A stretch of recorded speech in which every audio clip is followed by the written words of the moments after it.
కి స్వాగతం. గిద్దలూరులోని సుభాషిణి ప్రార్థనాలయాన్ని కూలగొడతామని, పవిత్రమైన శిలువను విరగొడతామని బెదిరించే సామాజిక ద్రోహులు, విచ్ఛిన్నకారులను గుర్తించి వారి మీద చట్టపరమైన చర్యలు తీసుకోవాలని సెక్యులర్ సోల్జర్స్ ఆఫ్ ఇండియా నాయకులు డిమాండ్ చేశారు. చర్చిలకు, క్రీస్తు భక్తులకు, మైనారిటీలకు భద్రత కల్పించాలని ప్రభుత్వానికి విజ్ఞప్తి చేశారు. గిద్దలూరులోని సుభాషిణి అనే వాళ్ళ చర్చిని కూలగొడతామని కొంతమంది రౌడీ మూకలు, మతోన్మాదులు, దుండగులు బెదిరిస్తూ ఉన్నట్టుగా మాకు తెలిసింది. చర్చి దగ్గరికి వెళ్ళడము, ఫోటోలు తీయడము, వీడియోలు తీయడము, అవమానించడము, వాళ్ళను బెదిరించడము, బాధ పెట్టడం కూడా చేస్తున్నారు అని చెప్పి మాకు ఒక ఉత్తరం ద్వారా తెలిసింది. ఈరోజు క్రైస్తవుల మనోభావాలను దెబ్బతీయడానికి మీకెవరిచ్చారు ఈ హక్కు? మిత్రులారా, చర్చికి ప్రభుత్వపరమైనటువంటి ఎటువంటి పర్మిషన్లు లేవు అని చెప్పి వాళ్ళు చెప్తున్నారంట. మరి అక్కడ అనేక గుళ్ళు ఉన్నాయి. రోడ్ల మీద గుళ్ళు ఉన్నాయి, రోడ్ల పక్కన గుళ్ళు ఉన్నాయి, బడులలో గుళ్ళు ఉన్నాయి, బడుల పక్కన గుళ్ళు ఉన్నాయి, రైల్వే స్టేషన్ల పక్కన గుళ్ళు ఉన్నాయి, అనేక చోట్ల మందిరాలు ఉన్నాయి. మరి వాటన్నిటికి పర్మిషన్లు ఉన్నాయా? ఉంటే చూపించండి. ఒకవేళ పర్మిషన్లు లేవు అని అంటే ఆ పర్మిషన్లు అనేవి రెగ్యులరైజ్ చేయడానికి ప్రభుత్వం కానీ, ప్రభుత్వ యంత్రాంగం కానీ, అక్కడ ఉన్న రాజకీయ నాయకులు కానీ చొరవ తీసుకొని ఆ పర్మిషన్లు ఇప్పించడానికి ప్రయత్నం చేయాలి. అంతేగాని క్రైస్తవుల మనోభావాలు దెబ్బతీసి, క్రైస్తవుల ఆలయాల మీద చర్యలు తీసుకొని, లేనిపోని నిందలు మోపి, వాళ్ళను బాధపెట్టి భయపెడితే మాత్రము క్రైస్తవ సమాజము చూస్తూ ఊరుకోదు. అంటే ఇక్కడ మీరు కనుక మత కల్లోలాలు సృష్టించాలని అనుకుంటే మేము చట్టపరంగా, న్యాయపరంగా పోరాటం చేయాల్సి వస్తుంది. దయచేసి ప్రశాంతంగా, శాంతియుతంగా ఉన్నటువంటి ప్రదేశంలో మత కల్లోలాలు సృష్టించవద్దు అని చెప్పి మేము హెచ్చరిస్తున్నాము. అదేవిధంగా ప్రభుత్వానికి, పోలీసు వారికి మేము విజ్ఞాపన చేస్తున్నాము. ఇక్కడ ఉన్నటువంటి మైనారిటీలు, దళితులు, మైనారిటీలు వాళ్ళ హక్కుల్ని కాపాడమని, వాళ్ళకు భద్రత కల్పించమని, వాళ్ళు ఆరాధించేటువంటి ప్రార్థనాలయాలను గౌరవించమని, వాళ్ళ మనోభావాలను దెబ్బతీయొద్దని, మెజారిటీలుగా ఉన్నటువంటి వాళ్ళు మైనారిటీల మీద దాడులు చేయడం అనేది ఆపాలని చెప్పి, వాటి కోసము తగిన చర్యలు ప్రభుత్వం తీసుకోవాలని చెప్పి మేము ప్రభుత్వాన్ని కోరుతా ఉన్నాం. చర్చిలు కట్టుకోవడము, మందిరాలు కట్టుకోవడము, మసీదులు కట్టుకోవడము చట్టపరంగా న్యాయమైనది. అది రాజ్యాంగం ఇచ్చినటువంటి హక్కు. శ్రీరాముడికి, శ్రీరామ భక్తులకు ఎన్ని హక్కులు అయితే ఉంటాయో, యేసుక్రీస్తు అల్లా భక్తులకు కూడా అన్ని హక్కులు ఉంటాయి.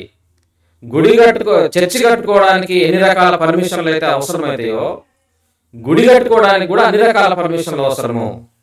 ఏ పర్మిషన్ లేకుండా రోడ్ల మీద ఎక్కడ పడితే అక్కడ ఒక చెట్టు కనపడితే చెట్టును ఆక్రమించి ఆ చుట్టుపక్కల గుళ్ళు కడుతున్నటువంటి వాళ్ళు మీ జోలికి ఎవరు రావడం లేదు. అది తప్పు అని చెప్పి ఎవరు అనడం లేదు. క్రైస్తవులు ఎవరు మీ గురించి మాట్లాడడం లేదు. క్రైస్తవులు ఎవరు రోడ్ల మీద వచ్చి చర్చిలు కట్టడం లేదు. కాబట్టి మనిషికి ఉన్నటువంటి హక్కును, రాజ్యాంగం కల్పించినటువంటి రాజ్యాంగ హక్కును మీరు దయచేసి కాలరాయొద్దు. ప్రజల మధ్యన విద్వేషాలు రెచ్చగొట్టద్దు. ప్రజల మధ్యన విద్వేషాలు రెచ్చగొట్టి మత కల్లోలాలు సృష్టించి మీరు రాజకీయంగా, ఆర్థికంగా లాభపడటానికి ప్రయత్నం చేయొద్దు. భారతదేశము ఒక విభిన్నమైన సంస్కృతి, సంప్రదాయాలకు నిలయమైనటువంటి దేశము. ప్రతి మనిషిని గౌరవించి ప్రేమించేటువంటి దేశము. మనుషులందరూ హాయిగా, సుఖంగా బతకాలని చెప్పి కోరుకునేటువంటి దేశము. ఈ దేశంలో మీరు మత కల్లోలాలు సృష్టించడానికి ప్రయత్నం చేస్తే చట్టపరంగా చర్యలు తీసుకోవాలని చెప్పి మేము పోలీసులను విజ్ఞప్తి చేస్తున్నాము. ఒకవేళ పోలీసులు చట్టపరమైన చర్యలు తీసుకోలేని పరిస్థితులలో ఆ ప్రాంతంలో రాజ్యాంగపు హక్కులు కాపాడుకోవడానికి, భారత రాజ్యాంగము పౌరులకు ఇచ్చినటువంటి మత స్వేచ్ఛ హక్కును, ప్రాథమిక హక్కులను కాపాడుకోవడానికి పౌర సమాజం అంతా బయటకు వచ్చి పోరాటం చేయాలని చెప్పి మేము కోరుతా ఉన్నాము. ఒకవేళ ఈ దుండగుల్ని అరికట్టలేని పరిస్థితులలో ప్రభుత్వం కనుక ఉంటే ప్రభుత్వం ఆలోచించాలి, ప్రజలందరూ కూడా ఆలోచించాలని చెప్పి మేము కోరుతా ఉన్నాము.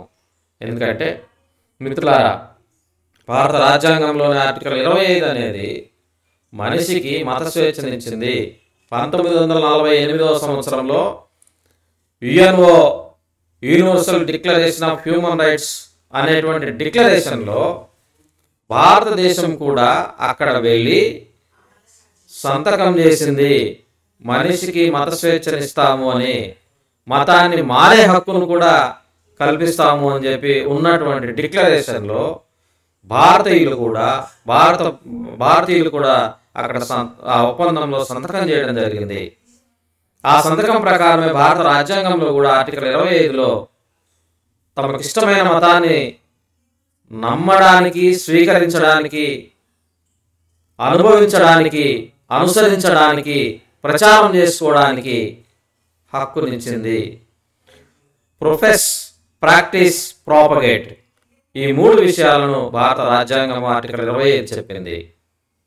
కాబట్టి క్రైస్తవులు కూడా ఎవరికి భయపడాల్సిన అవసరం లేదు. ఎవరైనా బెదిరిస్తే బెదిరిపోవాల్సిన అవసరం లేదు.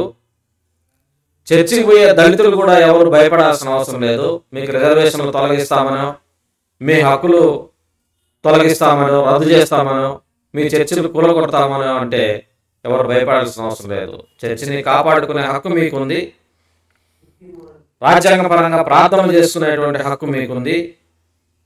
భారత భూభాగం మీద ఎక్కడైనా సరే, అంటే ఇది హిందూ ప్రదేశము, క్రైస్తవ ప్రదేశం అనేది ఉండదు.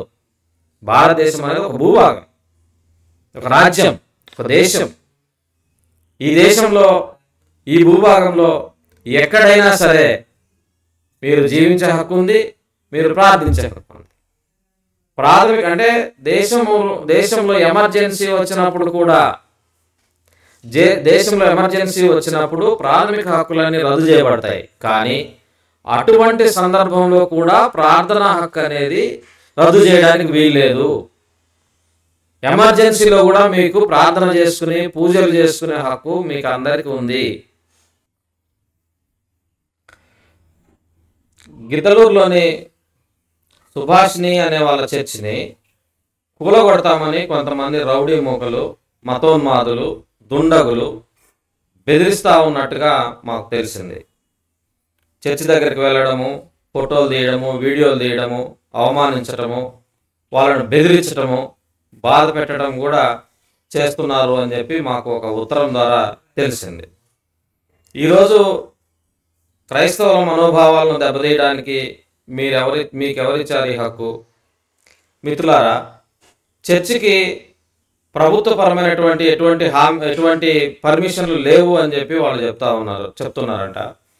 మరి అక్కడ అనేక గుళ్ళు ఉన్నాయి. రోడ్ల మీద గుళ్ళు ఉన్నాయి, రోడ్ల పక్కన గుళ్ళు ఉన్నాయి, బడులలో గుళ్ళు ఉన్నాయి, బడుల పక్కన గుళ్ళు ఉన్నాయి, రైల్వే స్టేషన్ల పక్కన గుళ్ళు ఉన్నాయి, అనేక చోట్ల మందిరాలు ఉన్నాయి. మరి వాటన్నిటికి పర్మిషన్లు ఉన్నాయా? ఉంటే చూపించండి. ఒకవేళ పర్మిషన్లు లేవు అని అంటే ఆ పర్మిషన్లు అనేవి రెగ్యులరైజ్ చేయడానికి ప్రభుత్వం కానీ, ప్రభుత్వ యంత్రాంగం కానీ, అక్కడ ఉన్న రాజకీయ నాయకులు కానీ చొరవ తీసుకొని ఆ పర్మిషన్లు ఇప్పించడానికి ప్రయత్నం చేయాలి. అంతేగాని క్రైస్తవుల మనోభావాలు దెబ్బతీసి, క్రైస్తవుల ఆలయాల మీద చర్యలు తీసుకొని, లేనిపోని నిందలు మోపి, వాళ్ళను బాధపెట్టి భయపెడితే మాత్రము క్రైస్తవ సమాజము చూస్తూ ఊరుకోదు. అంటే ఇక్కడ మీరు కనుక మత కల్లోలాలు సృష్టించాలని అనుకుంటే మేము చట్టపరంగా, న్యాయపరంగా పోరాటం చేయాల్సి వస్తుంది. దయచేసి ప్రశాంతంగా, శాంతియుతంగా ఉన్నటువంటి ప్రదేశంలో మత కల్లోలాలు సృష్టించవద్దు అని చెప్పి మేము హెచ్చరిస్తున్నాము. అదేవిధంగా ప్రభుత్వానికి, పోలీసు వారికి మేము విజ్ఞాపన చేస్తున్నాము. ఇక్కడ ఉన్నటువంటి మైనారిటీలు, దళితులు, మైనారిటీలు వాళ్ళ హక్కుల్ని కాపాడమని, వాళ్ళకు భద్రత కల్పించమని, వాళ్ళు ఆరాధించేటువంటి ప్రార్థనాలయాలను గౌరవించమని, వాళ్ళ మనోభావాలను దెబ్బతీయొద్దని, మెజారిటీలుగా ఉన్నటువంటి వాళ్ళు మైనారిటీల మీద దాడులు చేయడం అనేది ఆపాలని చెప్పి, వాటి కోసము తగిన చర్యలు ప్రభుత్వం తీసుకోవాలని చెప్పి మేము ప్రభుత్వాన్ని కోరుతా ఉన్నాం. చర్చిలు కట్టుకోవడము, మందిరాలు కట్టుకోవడము, మసీదులు కట్టుకోవడము చట్టపరంగా న్యాయమైనది. అది రాజ్యాంగం ఇచ్చినటువంటి హక్కు. శ్రీరాముడికి, శ్రీరామ భక్తులకు ఎన్ని హక్కులు అయితే ఉంటాయో, యేసుక్రీస్తు అల్లా భక్తులకు కూడా అన్ని హక్కులు ఉంటాయి. చర్చి కట్టుకోవడానికి ఎన్ని రకాల పర్మిషన్లు అయితే అవసరమవుతాయో, గుడి కట్టుకోవడానికి కూడా అన్ని రకాల పర్మిషన్లు అవసరము. ఏ పర్మిషన్ లేకుండా రోడ్ల మీద ఎక్కడ పడితే అక్కడ ఒక చెట్టు కనపడితే చెట్టును ఆక్రమించి ఆ చుట్టుపక్కల గుళ్ళు కడుతున్నటువంటి వాళ్ళు మీ జోలికి ఎవరు రావడం లేదు. అది తప్పు అని చెప్పి ఎవరు అనడం లేదు. క్రైస్తవులు ఎవరు మీ గురించి మాట్లాడడం లేదు. క్రైస్తవులు ఎవరు రోడ్ల మీద వచ్చి చర్చిలు కట్టడం లేదు. కాబట్టి మనిషికి ఉన్నటువంటి హక్కును, రాజ్యాంగం కల్పించినటువంటి రాజ్యాంగ హక్కును మీరు దయచేసి కాలరాయొద్దు. ప్రజల మధ్యన విద్వేషాలు రెచ్చగొట్టద్దు. ప్రజల మధ్యన విద్వేషాలు రెచ్చగొట్టి మత కల్లోలాలు సృష్టించి మీరు రాజకీయంగా ఆర్థికంగా లాభపడటానికి ప్రయత్నం చేయొద్దు. భారతదేశము ఒక విభిన్నమైన సంస్కృతి సంప్రదాయాలకు నిలయమైనటువంటి దేశము. ప్రతి మనిషిని గౌరవించి ప్రేమించేటువంటి దేశము. మనుషులందరూ హాయిగా సుఖంగా బతకాలని చెప్పి కోరుకునేటువంటి దేశము. ఈ దేశంలో మీరు మత కల్లోలాలు సృష్టించడానికి ప్రయత్నం చేస్తే చట్టపరంగా చర్యలు తీసుకోవాలని చెప్పి మేము పోలీసులను విజ్ఞప్తి చేస్తున్నాము. ఒకవేళ పోలీసులు చట్టపరమైన చర్యలు తీసుకోలేని పరిస్థితులలో ఆ ప్రాంతంలో రాజ్యాంగపు హక్కులు కాపాడుకోవడానికి భారత రాజ్యాంగము పౌరులకు ఇచ్చినటువంటి మత స్వేచ్ఛ హక్కును, ప్రాథమిక హక్కులను కాపాడుకోవడానికి పౌర సమాజం అంతా బయటకు వచ్చి పోరాటం చేయాలని చెప్పి మేము కోరుతా ఉన్నాము. ఒకవేళ ఈ దుండగుల్ని అరికట్టలేని పరిస్థితులలో ప్రభుత్వం కనుక ఉంటే ప్రభుత్వం ఆలోచించాలి, ప్రజలందరూ కూడా ఆలోచించాలని చెప్పి మేము కోరుతా ఉన్నాము. ఎందుకంటే మిత్రులారా, భారత రాజ్యాంగంలోని ఆర్టికల్ 25 అనేది మనిషికి మత స్వేచ్ఛనిచ్చింది. 1948వ సంవత్సరంలో UNO universal declaration of human rights అనేటువంటి డిక్లరేషన్లో భారతదేశం కూడా అక్కడ వెళ్ళి సంతకం చేసింది. మనిషికి మత స్వేచ్ఛనిస్తాము అని, మతాన్ని మారే హక్కును కూడా కల్పిస్తాము అని చెప్పి ఉన్నటువంటి డిక్లరేషన్లో భారతీయులు కూడా అక్కడ ఆ ఒప్పందంలో సంతకం చేయడం జరిగింది. ఆ సంతకం ప్రకారమే భారత రాజ్యాంగంలో కూడా ఆర్టికల్ 25లో తమకు ఇష్టమైన మతాన్ని నమ్మడానికి, స్వీకరించడానికి, అనుభవించడానికి, అనుసరించడానికి, ప్రచారం చేసుకోవడానికి హక్కునిచ్చింది. ప్రొఫెస్, ప్రాక్టీస్, ప్రాపగేట్ ఈ 3 విషయాలను భారత రాజ్యాంగం ఆర్టికల్ 25 చెప్పింది. కాబట్టి క్రైస్తవులు కూడా ఎవరికి భయపడాల్సిన అవసరం లేదు. ఎవరైనా బెదిరిస్తే బెదిరిపోవాల్సిన అవసరం లేదు. చర్చికి పోయే దళితులు కూడా ఎవరు భయపడాల్సిన అవసరం లేదు. మీకు రిజర్వేషన్లు తొలగిస్తామనో, మీ హక్కులు తొలగిస్తామనో, రద్దు చేస్తామనో, మీ చర్చిలు కూలగొడతామనో అంటే ఎవరు భయపడాల్సిన అవసరం లేదు. చర్చిని కాపాడుకునే హక్కు మీకుంది. రాజ్యాంగపరంగా ప్రార్థన చేసుకునేటువంటి హక్కు మీకుంది. భారత భూభాగం మీద ఎక్కడైనా సరే, అంటే ఇది హిందూ ప్రదేశము, క్రైస్తవ ప్రదేశం అనేది ఉండదు. భారతదేశం అనేది ఒక భూభాగం, ఒక రాజ్యం, ఒక దేశం. ఈ దేశంలో, ఈ భూభాగంలో ఎక్కడైనా సరే మీరు జీవించే హక్కు ఉంది, మీరు ప్రార్థించే హక్కు ఉంది. ప్రాథమిక అంటే దేశంలో ఎమర్జెన్సీ వచ్చినప్పుడు కూడా, దేశంలో ఎమర్జెన్సీ వచ్చినప్పుడు ప్రాథమిక హక్కులన్నీ రద్దు చేయబడతాయి. కానీ అటువంటి సందర్భంలో కూడా ప్రార్థనా హక్కు అనేది రద్దు చేయడానికి వీల్లేదు. ఎమర్జెన్సీలో కూడా మీకు ప్రార్థన చేసుకుని పూజలు చేసుకునే హక్కు మీకు అందరికీ ఉంది.